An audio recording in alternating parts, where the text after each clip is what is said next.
आइए आपको सीधा लिए चलते हैं और तस्वीरें दिखाते हैं मुख्यमंत्री अशोक गहलोत की, जहां पर देखिए दर्शन करने के लिए पहुंचे हैं भरतपुर।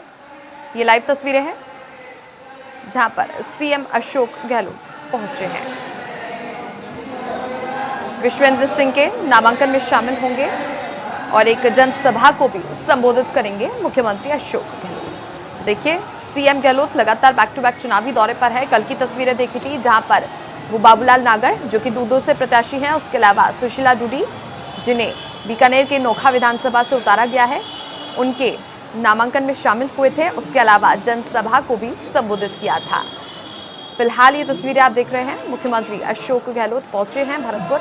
विश्वेंद्र सिंह के जो कि फिलहाल पर्यटन मंत्री हैं, उनके नामांकन में शामिल होने के लिए चुनावी दौरे पर back to back CM Gehlot हैं। उससे पहले देखिए जहां पर मंदिर में दर्शन करने के लिए पहुंचे हैं डी गॉड। सर क्या दुआ मांगी है सर आज सीएम गहलोत?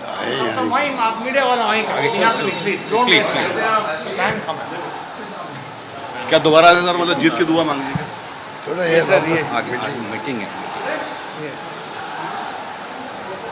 सब पूरा जिम्मेदार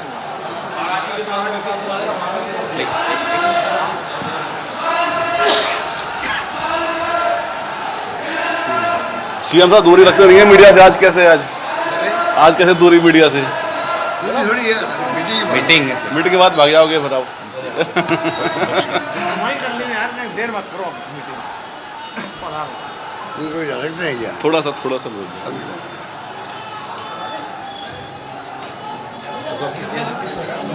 हुकुम की जय हो। मीटिंग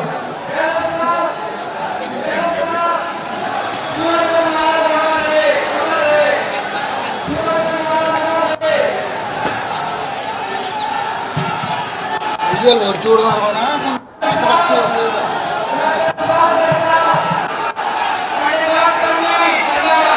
तो ये लाइव तस्वीरें आप देख रहे हैं, मुख्यमंत्री अशोक गहलोत पहुंचे हैं, जनसभा को भी संबोधित करेंगे। फिलहाल डी गॉड सपोर्टरा के दौरे पर हैं पर्यटन मंत्री विश्वेंद्र सिंह, जिन्हें प्रत्याशी के तौर पर उतारा गया है, तो उनकी नामांकन प्रक्रिया में भी शामिल होने के लिए तो देखिए उनका आमजन स्वागत अभिनंदन करते हुए दिखाई दे रहा है और सभी का अभिवादन स्वीकार करते हुए मुख्यमंत्री अशोक गहलोत। देखिए इससे पहले मंदिर गए, दर्शन किए, धूप दी भगवान के, उसके बाद में आप देखिए जनसभा का आयोजन किया गया है। अब ये देखिए डी कुम्हेर विधानसभा सीट पर, जहां पर देखिए सीएम गहलोत मंच पर पहुंच चुके हैं। इसके बाद में जनसभा को संबोधित करेंगे। ठीक इससे पहले मंदिर में दर्शन किए। फिलहाल ये लाइव तस्वीरें आप देख रहे हैं जहां पर विश्वेंद्र सिंह को उतारा गया है डी कुम्हेर सीट से। पर्यटन मंत्री विश्वेंद्र सिंह हैं, वहीं पर देखिए फिलहाल ये लाइव तस्वीरें मंच पर विराजमान पहुंच चुके हैं। उनका स्वागत किया गया मुख्यमंत्री अशोक गहलोत का। कुछ ही देर में जनसभा को संबोधित करेंगे सीएम गहलोत।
सुभाष गर्ग साहब ने बचा रखे स्वाद दर्शा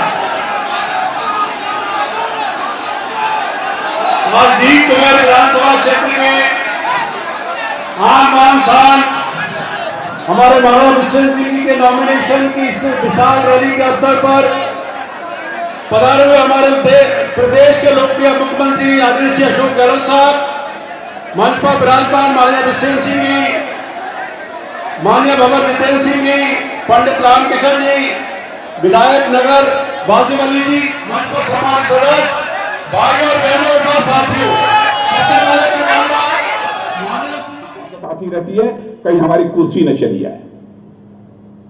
और मैंने तो देखा एक दिन प्रत्यक्ष टेलीविजन के पर्दे पर इन्हीं के एक मंत्री हाथ में लाल डायरी लिए हुए, इसमें रहस्य है, राज है। आप लोगों को पता चल गया कि लाल डायरी में राज क्या था? मालूम है लाल डायरी में था क्या? मालूम है? अरे तेज और बोलो। भ्रष्टाचार। मैंने कुछ न कुछ था उसमें। अब मैं नौजवानों से पूछना चाहता हूं, बेरोजगारी भत्ता देने की बात भी कही थी गहलोत साहब ने, आपको बेरोजगारी भत्ता मिल गया? पीछे के नौजवानों से पूछना चाहता हूं, मिल गया? आप मुझे ये बताओ तो मिला क्या?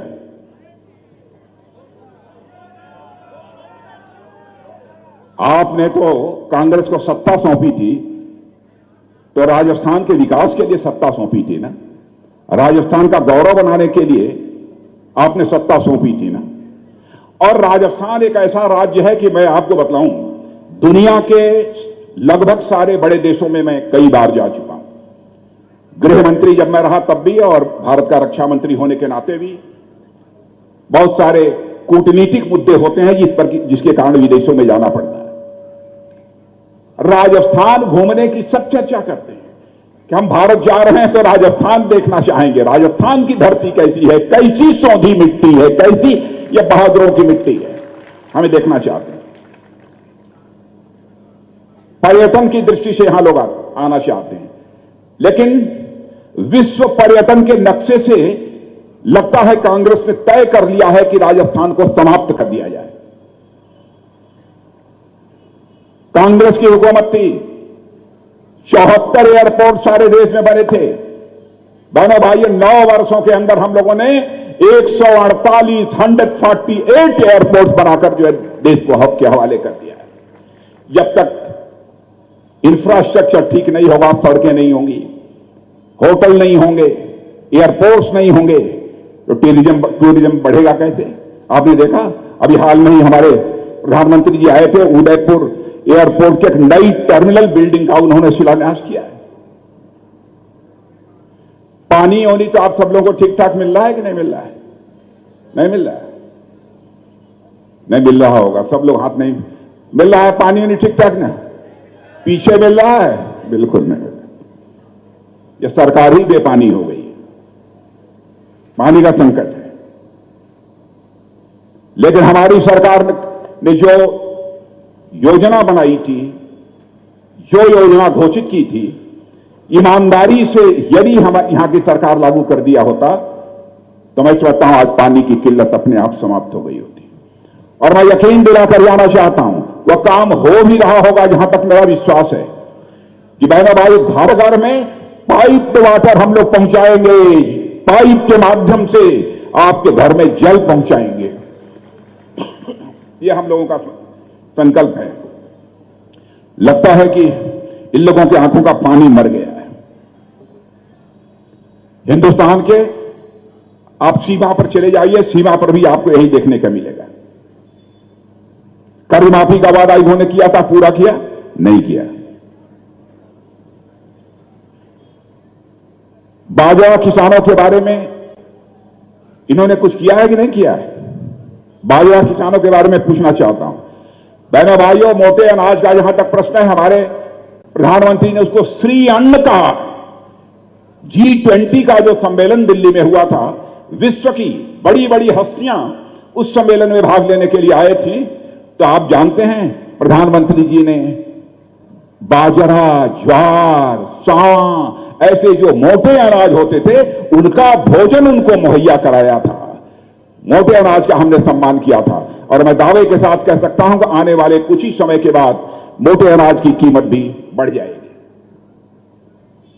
राजस्थान के बारे में एक मुझे जानकारी मिली है कि 19% लोगों की जमीन कर्ज माफी का जो वादा किया था वह न होने के कारण जो है नीलाम हो गई है। और हालत राजस्थान की यह है कि राजस्थान में प्रति किसान की आय जानते हैं कितनी है? 12,000 रुपया।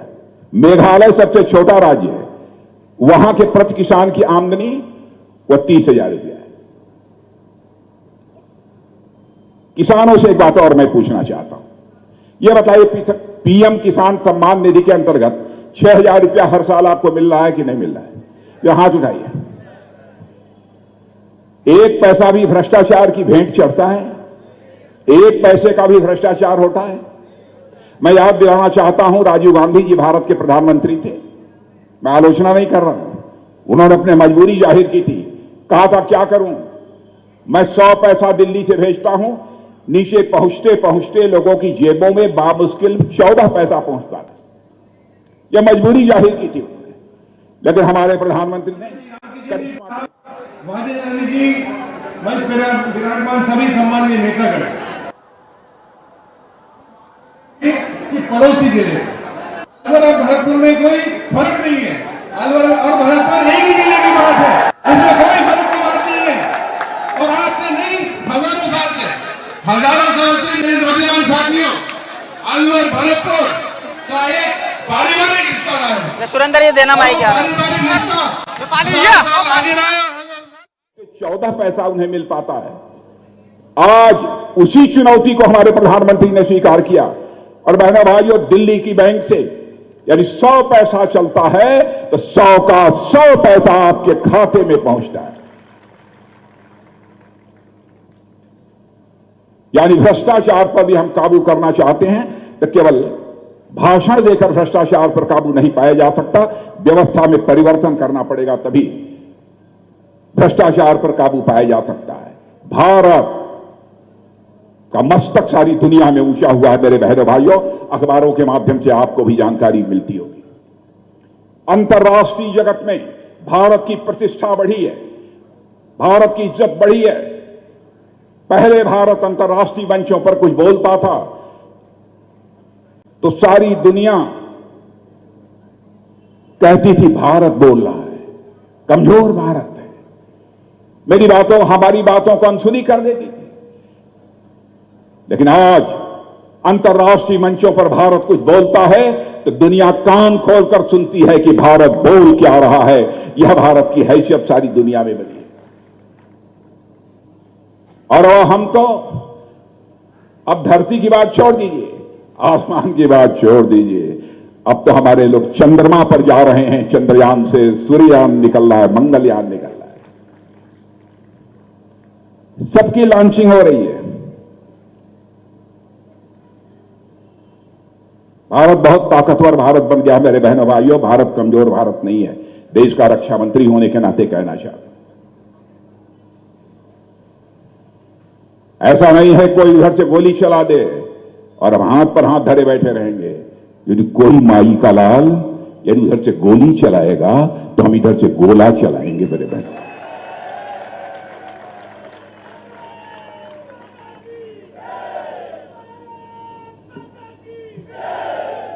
उरी पुलवामा में आपने देखा था, उरी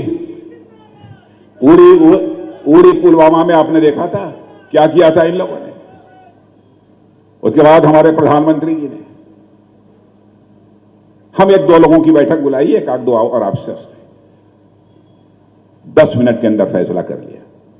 उसके बाद हमारे बहादुर सेना के जवानों ने सीमा के पार जाकर आतंकवादियों का सफाया करने में कामयाबी हासिल की।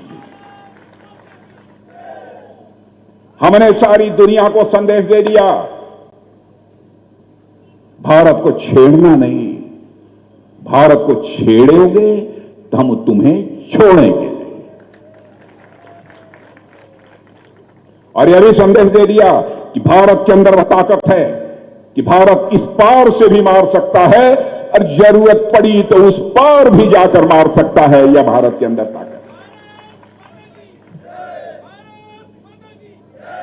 और बहनों भाइयों, पहले ऐसा होता था, यह टैंक देखा होगा, तोप देखी होगी या मिसाइल देखी होगी, यह सब सारी चीजें विदेशों में बनती थी, हम वहां से इंपोर्ट करते थे, आयात करते थे।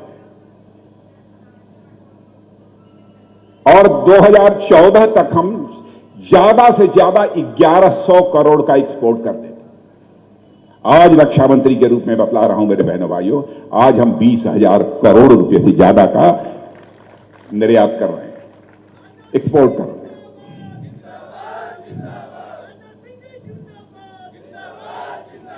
हम लोगों का फैसला है कि अब टैंक, प्लेटफॉर्म, तरह तरह के प्लेटफॉर्म्स, मिसाइल्स, हवाई जहाज, हम कुछ ही वर्षों के अंदर ऐसे हालात पैदा करेंगे कि भारत की धरती पर बनेंगे और भारतवासियों के हाथों से बनेंगे। हम इस दृष्टि से पूरी तरह से हम आत्मनिर्भर बनना चाहते हैं।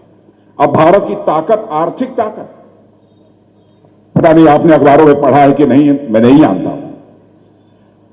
2014 में जब हम लोग की सरकार बनी थी तो दुनिया के 10 टॉप के ऊपर के जो 10-11 देश माने जाते हैं, हमारा भारत जो है वो 11वें नंबर पर था। 8 वर्षों के अंदर अब करिश्मा कर दिया हमारे प्रधानमंत्री ने, उनकी सरकार ने, कि बहनों भाइयों 11वें स्थान से लेकर यह भारत अर्थव्यवस्था के आकार, इकोनॉमी की साइज के मामले में 11वें स्थान से जंप लेकर आज 5वें स्थान पर आ गया है। और मेरी बात को सुन लेना, झूठ राजनीति में रहते हुए भी मैं बचता हूं, झूठ बोलकर नहीं जा रहा हूं। केवल मैं नहीं कह रहा हूं, दुनिया की मानी जानी फाइनेंशियल फर्म्स भी कह रही हैं, मॉर्गन स्टैनले ने भी कहा है, भारत जितनी तेजी के साथ आगे बढ़ रहा है वह दिन दूर नहीं है कि भारत दुनिया की टॉप 3 कंट्रीज में आकर खड़ा हो जाएगा। दुनिया के 3 देशों की श्रेणी में आकर भारत खड़ा हो जाएगा। भारत के बारे में अब यह धारणा सब चारों तरफ बनी है। इसलिए मैं आप सबसे अपील करने आ रहा हूं, इस समय क्रिकेट का वर्ल्ड कप चल रहा है, नौजवानों को मालूम है कि नहीं? चल रहा है। और राजनीतिक दृष्टि से राजस्थान समेत 5 विधानसभाओं के चुनाव भी एक बड़े क्रिकेट टूर्नामेंट से मेरे बहनों भाइयों कम नहीं है। कांग्रेस की हालत भी राजस्थान में पाकिस्तानी टीम जैसी हो गई, क्योंकि चुनाव शुरू होते ही कांग्रेस टूर्नामेंट से बाहर होती हुई दिखाई दे रही है। मैं गलत तो नहीं बोल रहा हूं, राजस्थान में सही है ना? जबकि भारतीय जनता पार्टी भारतीय क्रिकेट टीम की तर्ज पर चैंपियन की तरह आगे बढ़ गई है। मुझे पक्का विश्वास है कि आप सबका आशीर्वाद प्राप्त होगा, आपको सबका समर्थन प्राप्त होगा। तो मैं यह मानकर जाऊं कि हमारे दीप्ति किरण को जिता देंगे। पक्का? पक्का? प्राण जाए पर बचन न जाए।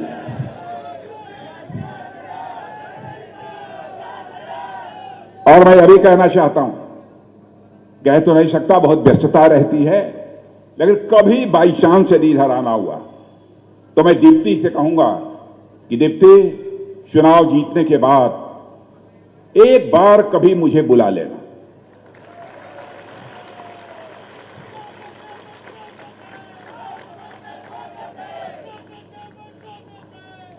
और यदि मैं आप सबके बीच आना चाहूंगा बहनों भाइयों, तो फूलों की हार पहनकर अपना स्वागत कराने के लिए नहीं आना चाहूंगा, बल्कि एक बार शीश झुकाकर आप सभी के प्रति आभार व्यक्त करने के लिए आना चाहूंगा। आप सबको बहुत बहुत धन्यवाद, बहुत बहुत धन्यवाद। बहुत बहुत आभार आदरणीय रक्षा मंत्री जी का। भक्ति और शक्ति की इस पावन नगरी में आपने जो हम सबको जो कहा है उस पर हम खरा उतरने का प्रयास करेंगे। मैं स्वागत की अगली घड़ी में निवेदन कर रहा हूं।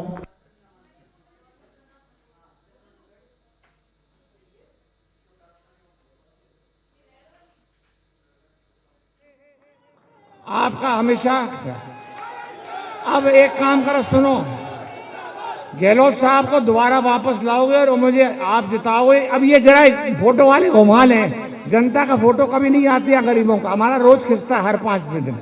खैर पल्ली तरफ कर लो, मीडिया वाले हाथ खड़े कर दो, फोटो आ जाएगी सबकी। राम राम साहब, राम राम साहब। अब मैं माननीय मुख्यमंत्री जी से आग्रह करूंगा, निवेदन करूंगा, प्रार्थना करूंगा